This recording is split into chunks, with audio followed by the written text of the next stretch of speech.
Daha önce bizimle de ilgili bu tür tehditleri buradan duyduk. Ekran duyduk ve buraya da getirdik.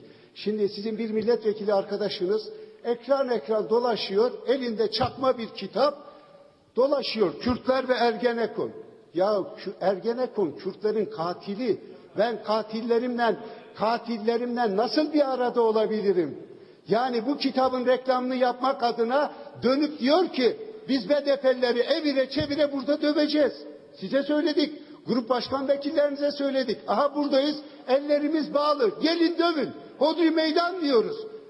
Bu doğru bir şey değil. Bakın bunları sizinle paylaştık. Açıkça söylüyoruz sevgili arkadaşlar. Geçen dönem 23. dönemde de bakın biz kimseye hakaret etmeyiz. Biz kimsenin onurunu rencide de etmeyiz.